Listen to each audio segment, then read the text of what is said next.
The grand ballroom was filled with the soft glow of fairy lights and the scent of 1,000 white roses.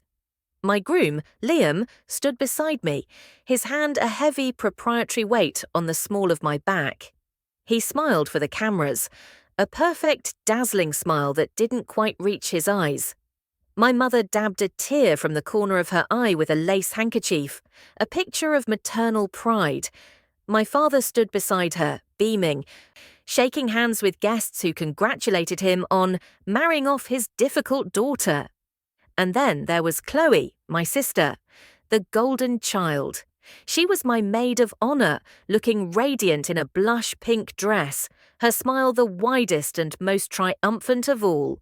They were all playing their parts perfectly in this grand production. My wedding. They thought this was the final act of their victory, the day they finally offloaded me and secured their future with Liam's wealthy family. They had no idea it was the overture to their complete and utter ruin. As the photographer's flashbulb popped, I met Chloe's gaze across the room. She gave me a tiny, condescending wink, a silent confirmation of our shared secret, or rather the secrets she thought we shared, the secret she thought I was still ignorant of. In my hand, hidden by the folds of my ridiculously expensive wedding gown, was my phone. It was connected to the ballroom's master speaker system, the same system the DJ was using to play soft romantic ballads. In just a few moments after the champagne toast, I would take the microphone for my thank you speech. I felt a strange calm settle over me, the kind of stillness that comes before a hurricane. All the years of being the family scapegoat, the disappointment, the ATM machine, had led to this single crystalline moment of clarity. They saw a bride in a white dress. I saw a chess master whose final checkmate was about to be called. They believed they had written my story, controlled my narrative, and cornered me into this life. But they'd made one fatal miscalculation. They never thought the quiet one, the broken one, would learn how to fight back. They never imagined I would find the one weapon they couldn't defend against, their own words. You're probably wondering what could be so terrible that I would detonate a bomb in the middle of my own wedding reception. How could a woman do this to her own family on what is supposed to be the happiest day of her life? The answer starts not with hate, but with a broken promise and 20 years of systematic emotional abuse, all designed to make me believe I was worthless. To understand why I lit the match, we have to go back to the beginning. It began, as most family tragedies do, with money. I was 12 years old and Chloe was 14. We were sitting at the dinner table when my father proudly announced he had opened a special high-yield savings account. "This is the College and Future Fund," he declared, puffing out his chest. "Your mother and I will be putting money into it every month. It's for both of you, for your education, your first cars, maybe even the down payment on your first homes one day. We want you both to have the best start in life." I remember feeling a rare warmth spread through my chest, for both of us. It was one of the few times I felt truly included, an equal partner in the family's future. Chloe, of course, preened under the attention, already talking about the convertible she would buy. I was just happy to be on the same team. That feeling lasted until my 16th birthday. I wanted to take a summer coding camp at the local community college. It cost $500. When I asked my parents if I could use a small amount from the fund, my father's face clouded over. "Absolutely not," he said, his voice firm. "That money is not to be touched. It's for important things." I was confused. "I thought you said it was for our education." My mother stepped in, her tone soft but sharp. "Honey, this coding thing is just a hobby. Chloe needs that money for her ballet intensives this summer. That's a real talent, a real future. We can't jeopardize that for a computer game class." That was the first crack in the facade. The message, delivered without a hint of shame, was clear. Chloe was an investment. I was an expense. Chloe got the new clothes, the expensive lessons, the praise. I got her hand-me-downs, the expectation to get a part-time job to pay for my hobbies, and the constant soul-crushing comparisons. When Chloe won a regional dance trophy, they threw a party. When I won the state science fair, my father looked at my medal and said, "That's nice. Just make sure you clean up your project from the garage. It's taking up space." I slowly began to understand that I wasn't the second-place child. I was the support staff for the first-place child. My role was to be quiet, to be responsible, to cause no trouble, and most importantly, to require nothing. I was conditioned to expect nothing, so that when they eventually began to demand everything, I wouldn't know how to say no. I spent my entire adolescence trying to earn their love, not realizing their love was never on the table. Only my utility was. And they were just getting started on figuring out how to use me. When it came time for college, the lie about the College and Future Fund was laid bare. The entire account, which my father now admitted was solely in his name, was emptied to send Chloe to a prestigious out-of-state design school. The cost was astronomical. "Chloe's talent is a once-in-a-generation thing," my mother explained, avoiding my eyes. "We have to support that. You understand, right? You're the practical one." Her words weren't a question, they were a command. I was practical, which meant I enrolled in a local state university, taking out loans and working 3 part-time jobs to cover tuition and books. I ate ramen noodles and wore threadbare clothes, while Chloe posted pictures of her European study abroad trips and designer handbags on social media.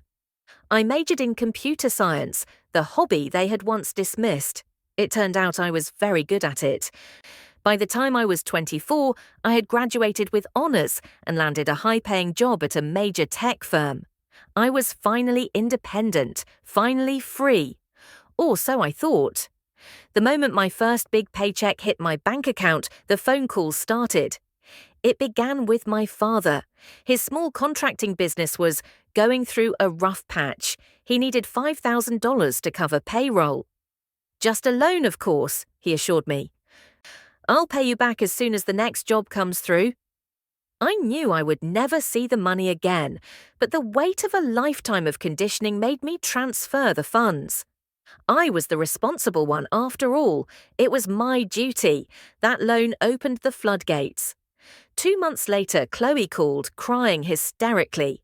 She had maxed out 3 credit cards trying to build a portfolio and network in her expensive city. The total was over $15,000. "Mum and Dad will kill me," she sobbed.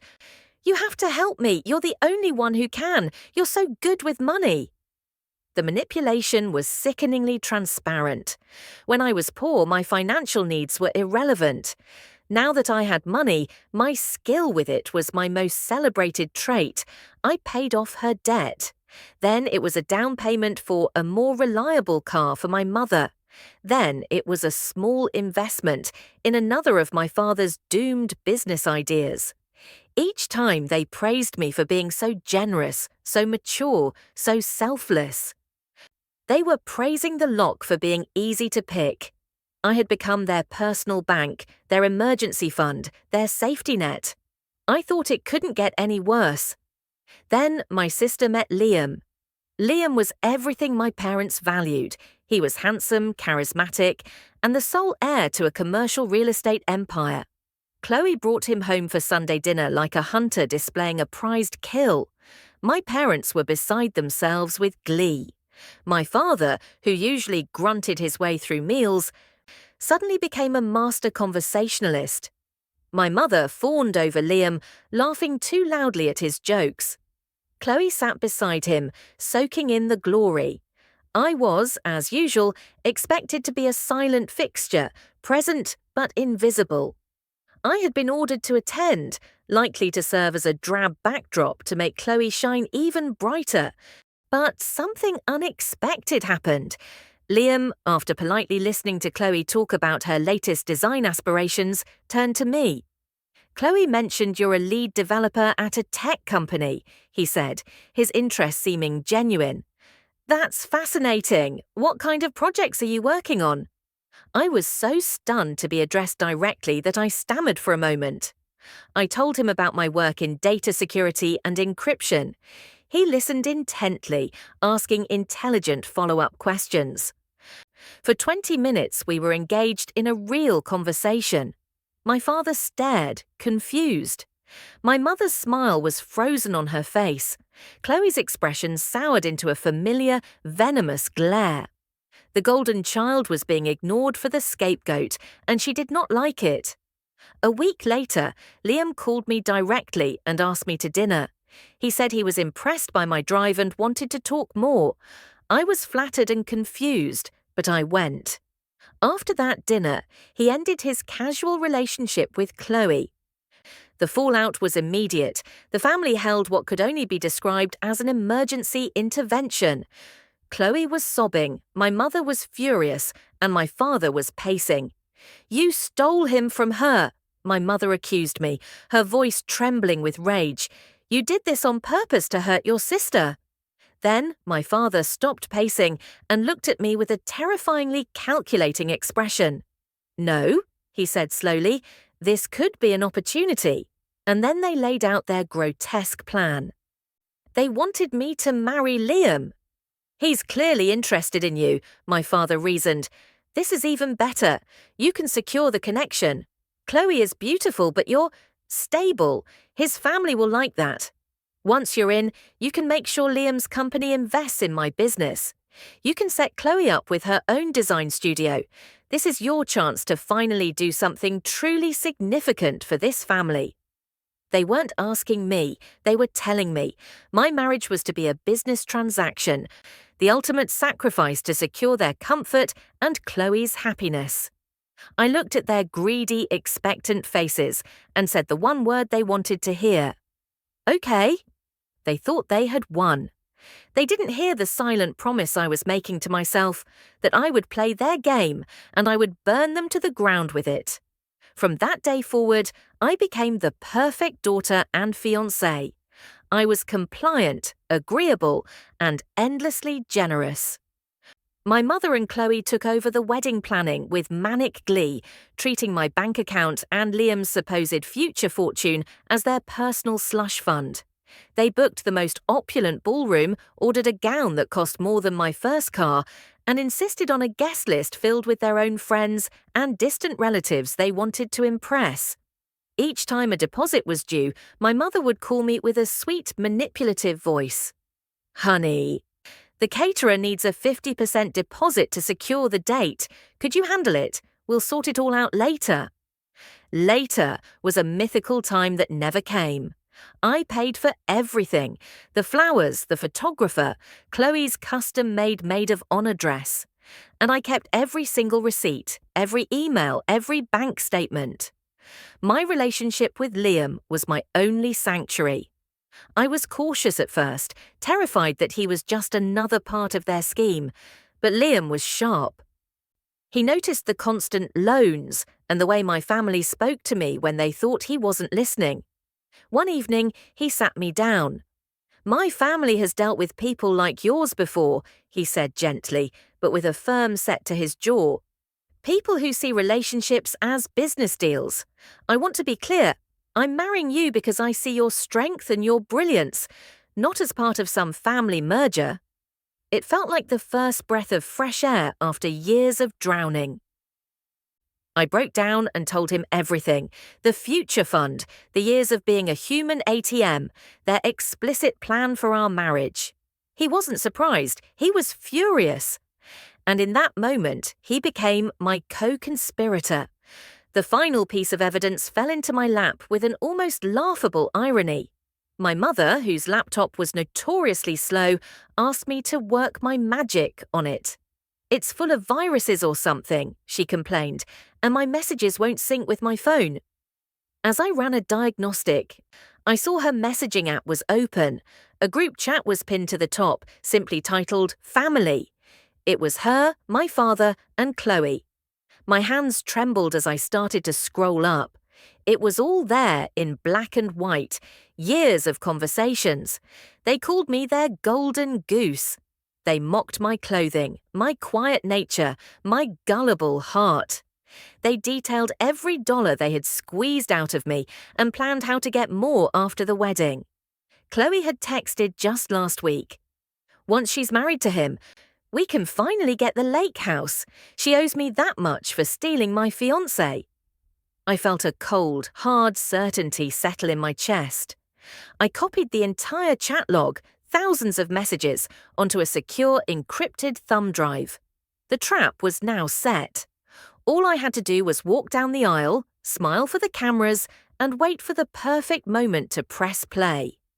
The week before the wedding was a masterclass in their hubris. My family was on their best behaviour, a sickeningly sweet performance for Liam and his parents. But behind the facade, the demands continued. The final bill for the venue was higher than quoted, and my father casually mentioned it would be great if I could cover the difference to avoid any last-minute stress. I agreed without argument. Then came the prenup. Liam's family lawyer, a stone-faced man named Mr. Davison, presented it to us a few days before the wedding. As expected, my mother was immediately offended on my behalf. "A prenuptial agreement? Liam, it's like you don't trust our daughter. She would never take a penny from you." This was the moment we had prepared for. I put on a performance of hurt and reluctance. "Mum, it's okay," I said, my voice soft. "I understand. I want to prove to Liam and his family that I'm marrying him for love, not for his money." Liam played his part beautifully, acting apologetic but firm. "It's just a formality," he said, "to protect family assets." My parents exchanged a greedy, knowing glance. They thought this was about protecting Liam's assets from me. They pressured me to sign it quickly to appear noble and selfless. They never bothered to read the fine print. They didn't see Clause 7b, which meticulously catalogued every loan and gift I had ever given them, reclassifying them as legally recognized debts to be repaid upon demand. They didn't read Annex C, which affirmed that my intellectual property and all income from my tech career were my sole and separate property, untouchable by any future claims. By forcing me to sign it, they had unwittingly signed their own financial death warrant. At the rehearsal dinner, Chloe, emboldened by champagne and her proximity to wealth, pulled me aside. "I hope you appreciate the sacrifice I'm making," she whispered, her smile like poison. "I'm being so generous, letting you have him. So don't you dare mess this up for the family. Your one job is to keep him happy and keep his wallet open." That was it. That was the final nail in their coffin. Any lingering sliver of doubt, any microscopic shred of familial sentiment evaporated in that moment. It was replaced by a pure, cold resolve. The next morning, as I stood in front of the mirror, my mother zipped up the back of my extravagant wedding dress, the one I had paid for. She smoothed the fabric over my shoulders, her reflection beaming next to mine. "You look beautiful," she cooed. "Just remember what this day is all about. Don't forget who you're doing this for." I met her eyes in the mirror and allowed a small, genuine smile to touch my lips for the first time all day. "Oh, I won't," I said. "I know exactly who I'm doing this for." She squeezed my shoulder, thinking I meant her, Chloe, and my father. She was so wrong. The ceremony itself was a blur of white lace and false smiles. I walked down the aisle on my father's arm, his grip tight as if holding on to a prized possession. I said my vows to Liam, and they were the only true words spoken that day. But the reception was the main event. It was the stage I had paid for, and the performance was about to begin. After we were introduced as husband and wife and the champagne had been poured for the toast, I walked to the centre of the dance floor and took the microphone from the DJ. A hush fell over the room. My family, seated at the head table, beamed at me, expecting a tearful, grateful speech. "I'd like to thank you all for coming," I began, my voice even and clear. "It means the world to Liam and me to have you here, and I have to give a special thank you to my family, to my father, my mother, and my maid of honour, my sister Chloe." I paused, letting my eyes sweep over their proud faces. They have been so instrumental in getting me to this day. They taught me so much about family, loyalty, and sacrifice. In fact, their words of encouragement have been such a guiding force in my life that I thought it would be best to let them speak for themselves. I nodded to the DJ, who stood ready. I've put together a small presentation of some of the private family messages that really capture the spirit of this occasion. DJ, if you could press play. My mother's brow furrowed in confusion. Chloe shot me a questioning look. Then the large speakers flanking the dance floor crackled to life. There was no music. Instead, a cold, robotic text-to-speech voice filled the silent ballroom. Message from Chloe, recipient, Mom. Is she buying this act? We need to make sure she signs that prenup. Tell her it's for Liam's sake. The silence in the room became heavy, suffocating. Every eye was on my family. Their smiles had vanished, replaced by masks of horror. The robotic voice continued mercilessly. Message from Dad, recipient, Mum. The golden goose laid another egg. The deposit for the caterer is covered. Her salary is the best investment I ever made. Gasps rippled through the crowd. My father looked like he had been struck by lightning. Message from Mom, recipient, Chloe. Don't worry, sweetie. He may be marrying her, but this family's future is for you. She's just the key. Once she's in, we get everything. She's always been too gullible to see what's really happening. Then came the final damning text from Chloe. Message from Chloe. Recipient, Dad. I can't believe she's getting my wedding, but it's fine. She owes me that much for stealing my fiancé. Once she's settled, we can finally get that lake house. I stood at the microphone, watching the complete and utter devastation wash over them. Their faces, once filled with arrogance, were now pale with shock and shame. The guests were staring, whispering, their expressions a mixture of pity for me and disgust for them. The recording was still playing, a litany of their greed and contempt echoing through the grand ballroom. I raised the microphone one last time. As you can all hear, I said, my voice cutting through the audio, I truly owe my family everything. So today, on my wedding day, I'm finally giving them exactly what they deserve. I dropped the microphone onto the stage. It landed with a heavy thud that echoed in the stunned silence. For a moment, no one moved. It was a perfect tableau of ruin. Then chaos erupted. My father, his face a blotchy, furious red, shot to his feet, knocking his chair over. You little witch, he roared, pointing a trembling finger at me. He started to lunge forward, but Liam was instantly by my side, stepping in front of me as two of his groomsmen moved to block my father's path. My mother began to wail, a shrill, theatrical sound. It's all lies. She twisted our words. How could our own daughter be so cruel? She sobbed to the horrified guests, who were already starting to back away from the head table as if it were radioactive. Chloe was completely catatonic, her face as white as the tablecloth, her eyes wide and vacant. Her social world had just been obliterated. This was the cue for the final act. A calm, impeccably dressed man in his late 50s stood up from a table near the back.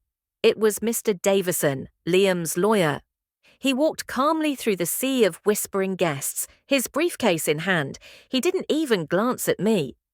He walked directly to the head table where my father was struggling against the groomsmen and my mother was in the middle of her fake hysterics. Mr. and Mrs. Evans? Chloe Evans? He asked, his voice cutting through the noise. He opened his briefcase and pulled out 3 thick envelopes. On behalf of my client, he announced, placing one envelope in front of each of them. I am serving you with this. It is a formal demand for repayment of debts totaling $212,600, the sum total of funds my client has transferred to you over the past 5 years. The prenuptial agreement you encouraged her to sign serves as your legal acknowledgement of this debt. My father stopped struggling, his mouth hanging open. Furthermore, Mr. Davison continued, his voice devoid of emotion, This is a cease and desist order, legally barring you from any future contact. And finally, this is a 30-day eviction notice. My mother's wailing stopped abruptly. Eviction! This is our house, she shrieked. Mr. Davison gave a thin, cold smile. Actually, no. Your house went into foreclosure 6 months ago. My client purchased the deed from the bank to prevent you from being homeless. You have been living in her property. Her generosity, it seems, has now run out. I didn't stay to watch the rest. My part was done. Liam took my hand, his grip firm and reassuring. Together, we turned our backs on the wreckage of my old life. We walked through the ballroom, past the shocked faces and the ruins of my family, and didn't look back once. We walked out of the grand doors, into the cool night air, and into our new life. Free.